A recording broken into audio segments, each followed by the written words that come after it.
Hey everybody, I'm Steve Green with Bill Whittle and Scott Ott, and this is what used to be a members-only special segment of Right Angle. Every week, Bill and Scott and I take turns hosting a extra segment that, as I said, used to be just for members, but our members, because, well, for reasons that I will never understand, decided to inflict this special programming on the wider world, and you're very welcome. So what I like to do when it's my turn is host what I call a lightning round.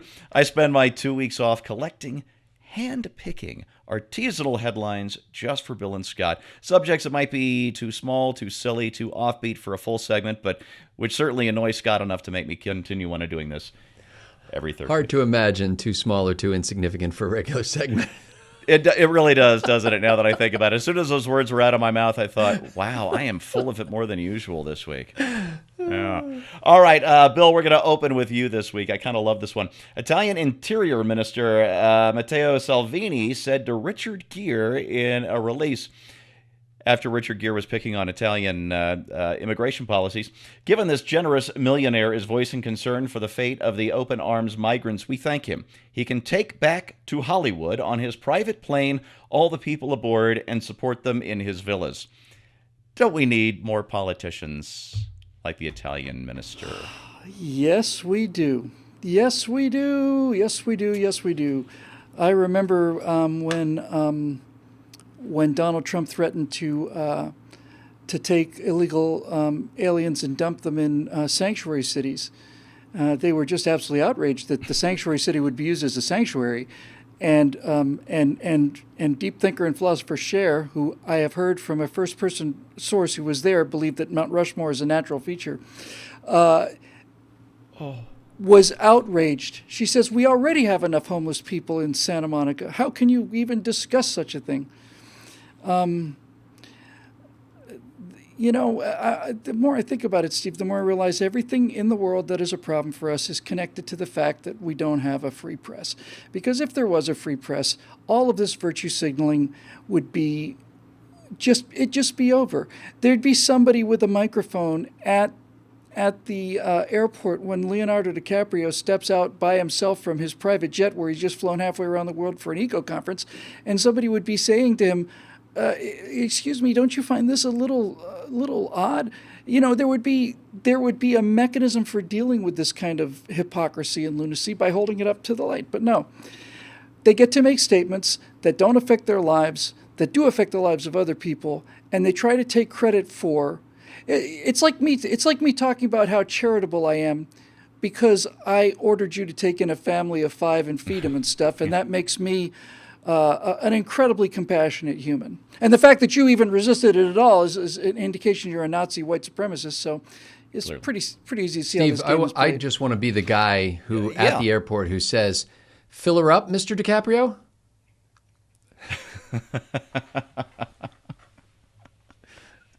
With jet fuel or migrants? Either way, I'm good. All right, Scott, to you. Researchers are working on a pill for loneliness, as studies suggest the condition is worse than obesity. Is there a pill that makes you get out of the damn house? Yeah, I guess it's got to be some sort of amphetamine that has you bouncing off the walls and you finally just go. It's called Viagra. That's the name of the pill. There you go. You know, I saw the headline on this, but I was just too morose to click on it. I just thought it's just going to bring me down. It's a weird thing. I don't know what keeps me from being a lonely person, with the exception of my wife, because I really don't have any friends to speak of, except for you guys, which, you're just kind of virtual friends. Found I'm always mystified when I hear of a guy being lonely, and I was like, well, what is it that makes you lonely? Like the absence of other people to talk to, and there's nobody to unburden your soul to. And I always just think, well, gee, I don't have any of that either, but I'm happy. So I guess it gets down to if there's a pill, it's a pill that changes your eyes. And what it does is it helps you to see things differently than you now see them. Because I found in life that people can look at identical situations and one person can be deeply depressed about it and the other person can be intensely happy about it. And it really has to do with what you see when you look and how you decide to interpret that. And I'm not saying there aren't legitimate causes for grief or loneliness or anything like that, but I do think that there is a large element of your willingness and I won't even say it's a conscious decision on every point, because I think you get to a habit of life where you tend to look at things and go, you know what? I know how that could be better. No matter how bad it is, you go, well, gee, that has some possibilities, because I've been through enough of life at this point where I realize that nothing's as bad as it ever seems, and usually nothing's as good as it ever seems at first either, but that you can find a sense of joyful stability, and it's not dependent upon somebody else bucking you up. I enjoy having a good friend to buck me up from time to time, but I don't think that the problem of loneliness in this country is the lack of other people with whom to interact. I think it is a general perspective that the lonely person is lonely even in a crowd, and you don't need to be. Yeah. And if you disagree with that, Scott is going to find out where you live. He's going to come over and he's going to butt you up. I will find you. Scott, you gave me a brilliant idea for how Pfizer could make even more money off Viagra. When you're talking about a pill to change your attitude, they need to push to make it over the counter and then market it. Just Walmart, Walgreens, everywhere under the slogan, "Take one in the morning, you might get lucky." Just a thought. I'm sure their marketing people will get in touch with me immediately and tell me it's stuff. This segment brought to you by Buck Me Up. All right. Bill, over to you. Russians killed in missile test blast were working on new weapons, apparently some sort of nuclear-powered cruise missile, not a nuclear cruise missile. And this comes on the heels of nuclear submarine accidents and all the rest. And this is not to besmirch the Russian people at all, who are some of the world's best engineers and some of the world's bravest soldiers. And every time I see their sailors or scientists get killed in one of these things, I just realize what a total waste it is. And is it maybe time that for as long as Putin runs the country, that maybe they just ought to admit that this government isn't up to this stuff and scale back their ambitions? Just a couple days more than 3 years ago, I met a Russian woman who I married, and has given me great insights into the Russian people, their psychology, some things that I expected, other things that came as a complete surprise. When we were talking about Putin, I said, well, because this was during the Obama presidency, the end of it, I said, one thing I'll give him, I think he's a murderer and I think he's a bad man, but he at least seems to love his country. And my wife said, oh, no, he loves Russia. It's the people he doesn't care about. And I thought, that's pretty much it. And that's been the attitude of Russia and certainly the Soviets for as long as the history of Russia goes on. There has always been in that society a certain willingness to throw human lives at a problem in order to gain an objective. Certainly during the siege of Stalingrad and other places on the Eastern Front, when they were short of weapons, they would just send out, let's say they had 1,000 guys and 500 rifles. They'd send out all 1,000 guys, and they say when the guy with the rifle is killed, you pick up the rifle, and then it's your turn to have a rifle. It's inconceivable to Americans. The USS Nautilus, revolutionary nuclear submarine, sailed around the world, is now in pristine condition up in Connecticut. The first Soviet nuclear sub killed a number of people and is rusting away someplace somewhere else. It's if you really want the quick answer is they cannot match our technology because they don't have the openness, they don't have the freedom, they don't have the trust between each other, and they don't have the willingness to say, excuse me, I know I'm the junior engineer here, sir, but you might want to try this, that might work. That whole thing is really unique to America, and they don't have it.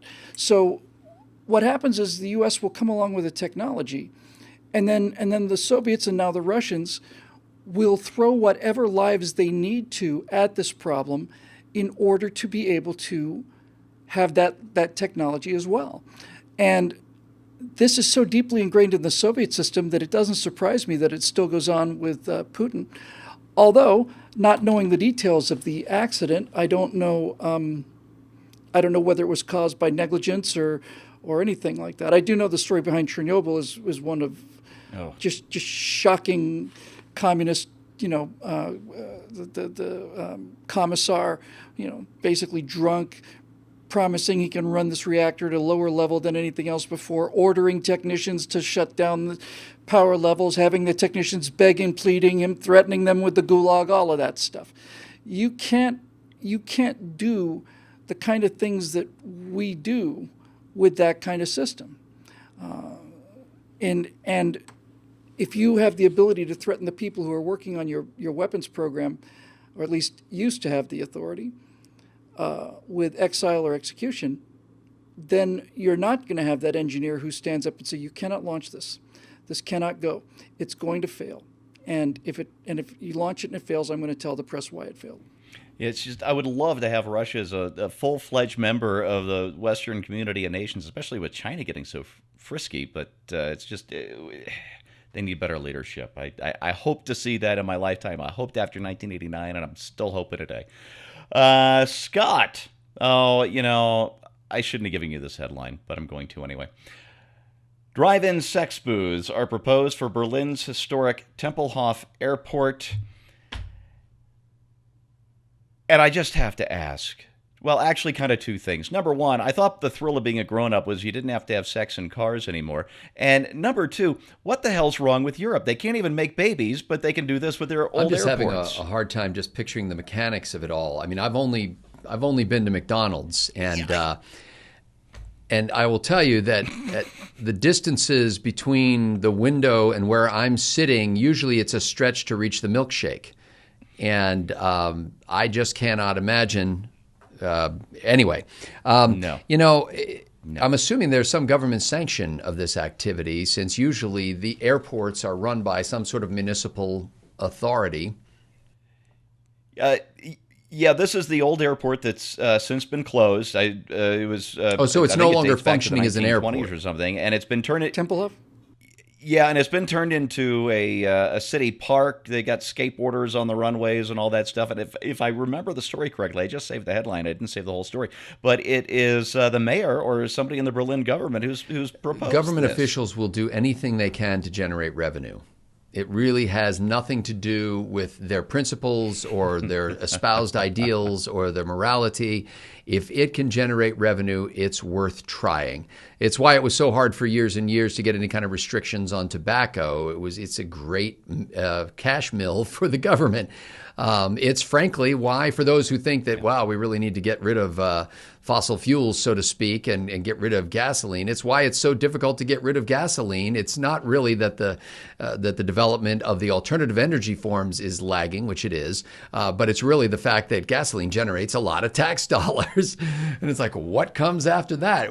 The federal government guy or the politician looks at it and goes, let's see, this kind of energy requires us to fund it. This kind of energy throws off cash. So they're actually taking cash from the cash-generating energy to subsidize the one that is a cash-sucking hole in the ground.